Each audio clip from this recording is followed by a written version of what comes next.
All right, welcome back. This is the Type Tools quiz tutorial. So if you missed it in the lesson, here's how you can go back and remind yourself how to do some of these skills from the Type Tools quiz. This is going to be really important when we get into our next project because you're going to want to use some of these things in order to make your designs more unique. All right, so just so that we're working in the same window, I want you to reset your essentials. Just go to Essentials and Reset Essentials. Okay. Now, first things first, where is our main type tools? If you take a look in the tool panel, there's a T. This is our type tool. We should have gone over this really briefly for our soda bottle project, just so you know how to type.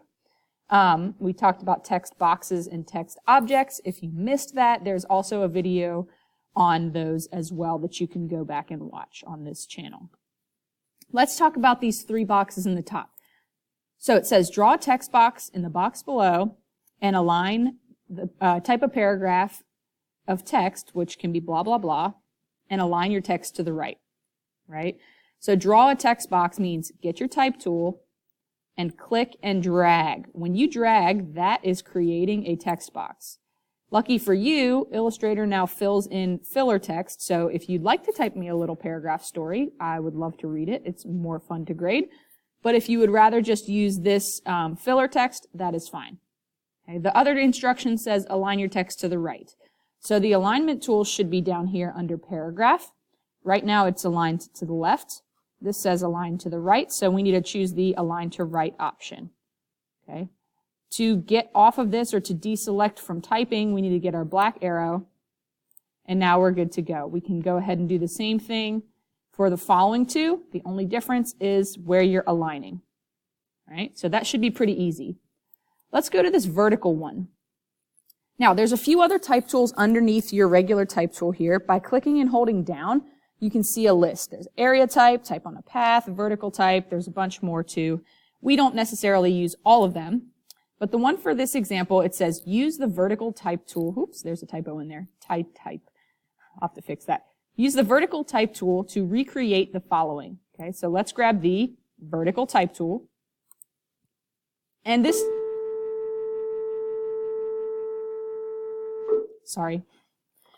time we're going to just single click to create a text object. There's my text. I can type in all caps if I want to be accurate. Vertical. Notice when I type, I am literally typing vertically. Same with a regular text object. If I get my black arrow, I can click and drag to move this. I have to hold Shift in order to not squish my text, right? We need to hold Shift. And if you want to make this the same font, the one that I've used in the example is Impact. I just search it over here, and there we go. Okay, vertical. I've typed vertically. Now, let's go to this Type on a Path tool. So it says, use the Type on a Path tool to recreate the following. Let's go back to those Type Tools list and find the Type on a Path tool.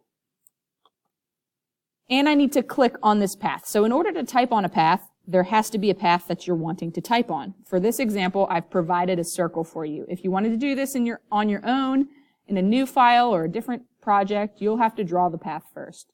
And also note that when I click on this path, it disappears. So if you want that black line to stay there, you're going to have to make more than one of them, right? Copy and paste. Okay, so once I click on it with my Type on a Path tool, I can start typing. I can type on a path. Okay, and if you want it to be just like mine, I'm going to just copy this and paste it. That way I don't have to type it a bunch of times. Also, I might want to change my font to be more like my other one. I don't remember what font I used. There's Helvetica. Okay, it doesn't have to be exact, but I want to know that you can type on a path. Okay, there we go. That is good enough for me. Now, let's see what other ones we've got. All right, let's go to this Type on a Path tool, and we're going to type outside a path this time. So the first steps are the same. Grab your Type on a Path tool, type on the path, right? I can type outside a path. Now, if I try and move this around, so when we're typing on a path, we might want to move our text to where we want to place it. Right now, my text is aligned to the right. I'm going to align it to the left so that I can see where I'm typing. Okay, so there's 3 lines. 1, 2, 3. Each one has a little black arrow. Notice if I hover, the arrow points to the right. That means my text is to the right of this line. This arrow points to the left. And this final one points up. Okay, this kind of helps us place our text on a path. So if I click and drag this, I can actually move my text around my circle. Now notice, I am not clicking in these white squares. Don't click in these white squares. You're going to mess yourself up. This is if you wanted to continue your text somewhere else. We don't want to do that. Okay, so I've got it in kind of the right place. If I want to be accurate, I can move this and line it up exactly perfectly halfway around my circle. Smart Guides can help you with this. And I can use my paragraph window over here to align my text to the center. Now the problem is that it's upside down. So I need to use this center line that points up, and I'm going to click and I'm going to drag it into the circle. Notice it moves all my other lines, so if I want to readjust these so that it's perfectly centered again, that would be good. All right. Now the last part, look, I'm still inside the path. I'm not outside the path. So the last step I need to do is over here in this character window, I need to push the 3 dots so I can see more options. And I'm going to use this baseline shift option. I can use this down arrow and negative baseline shift. Look, my text is moving outside below my path. If I don't like how my text is spacing out when I do that, you can also adjust right here. This is the tracking. Tracking is space between characters. So if you'd like to adjust your tracking, you can move your text closer together too. That's how you type outside of a path. Look at that other typo, Winso. Gotta fix these things. All right, so we've got 3 more examples here, 3 more questions. The first one, this knife tool example with the word cut, right? The last 3 are somewhat similar. So the first step for all of these examples is going to be to right-click on our word and create outline. So right now, this word, cut, is text, right? Like I could double-click and I could like retype this if I wanted. Now, I don't want to do that. I want to edit the text, so I'm going to right-click on it and create outlines. Once I create outlines, I cannot go back. Notice there's no way to change my font anymore. I cannot go back and change my font once I've created outlines. If you look at all the anchor points. So what it's doing is it's taking your text and it's creating shapes. Each one of these anchor points we can move, just like as if it was a shape you had drawn with the pen tool. So what we're going to do is we're going to use, like the instructions say, use the knife tool to recreate the following. So we're going to cut in a straight line first. Our knife tool, let me reset this. You will see an eraser right here, okay, this eraser tool. If you click and hold down on the eraser, you'll see scissors and knife, okay, scissors and knife. Don't confuse yourself by clicking on this, okay. This is the slice tool. This is not what we're talking about. We're going to the eraser tool and we're going to the knife tool. So click on the knife tool. Now, if I hold shift and try and cut, it's not going to do anything, right? Let's undo that, okay? I need to hold both shift and alt on my keyboard and then click and drag with my knife tool in order to cut this in a straight line. Now, one thing that you really need to make sure of is before you even try and cut, that word has to be selected. So make sure you see that bounding box around it. Grab your knife tool, shift and alt, and then click and drag with your knife. Okay, let's go back and get our black arrow.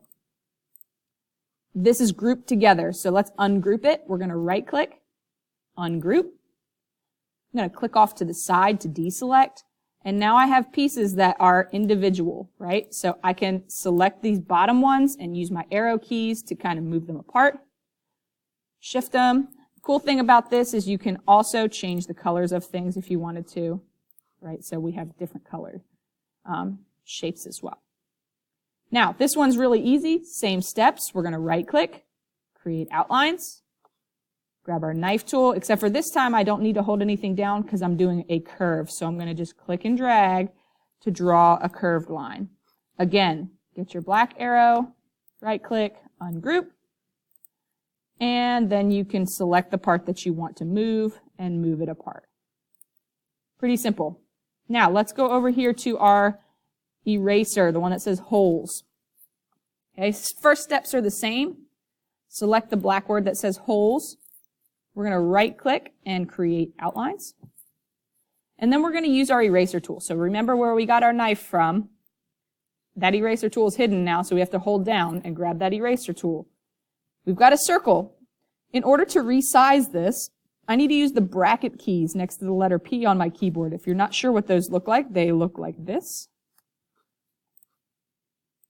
Okay, the one on the left makes your circle smaller. The one on the right makes your circle bigger. So grab your eraser. Again, your word has to be selected. So if you've deselected it, go back and select it with your black arrow. Get your eraser, and then you can use those brackets to make this bigger or smaller, right? So if you want to line this up, you can adjust it up here, okay, and then come back down here and click, right? Adjust your size and click. So you're recreating. If for some reason for another project, if you wanted to cut in a straight line, the shortcut on your keyboard to do that, it doesn't matter what size your circle is, but if you hold Alt, it's going to allow you to erase in a square or rectangle. Okay, we're not doing that for this example, but I wanted you to know that as well. Okay, make sure you go through and do all those circles. Now the last one, the stretch example. Again, the first step is the same.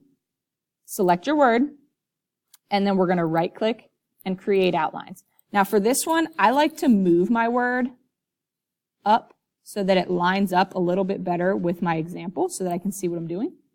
If yours isn't perfect, it's okay. It may not line up perfectly, right?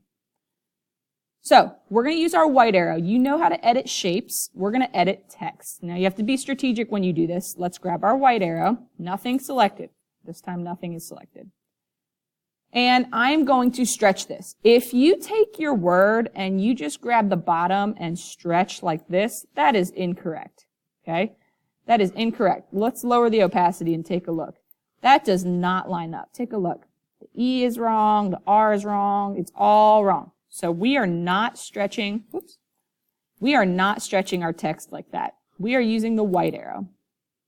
Now let's start with the T. I want to move these two bottom anchor points. Just those two, right? So I'm going to click and drag over those two anchor points. Go to the path in between and click and drag. I can hold Shift if I want to keep this nice and straight. Okay. Do you see how that's different? You can do the same thing for the bottom of the R by clicking and dragging over and then drag the bottom down. Okay. For the E, we're not just doing these two bottom points, but we want to come up to here where it's skinny and click and drag over and then go to the path and drag down. Again, you can hold Shift to keep it nice and straight. So the straight letters are very easy, right, because they're straight.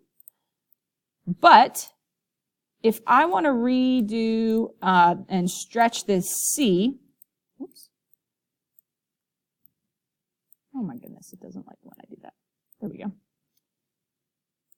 If I want to do the C, I need to come to the point where it's most straight, right? Right here. Because if I come down here and I try and stretch this, look at this. Look at what happens. That's not right.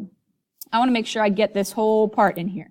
So start about halfway up on the C, click and drag over, and then I'm going to go to the path and drag down. Again, once you click and drag, you can hold Shift if you want to keep it nice and straight. Okay, so we've got the whole word except the S. This S is the trickiest one because it's curved. So let's go to this tail. I'm going to click and drag over the tail and select it. And then I need to hold Shift to select a few more points. 1, 2, 3 on the top and 1, 2, 3 on the bottom. I think I did that correctly.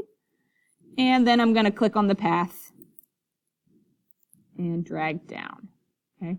Yours may be a little bit different because of what you selected to begin with. Okay. So if you need to go back and rewind and rewatch that, please do. So this is how you get through this entire Type Tools quiz. If you have any questions, please go back and watch or feel free to ask.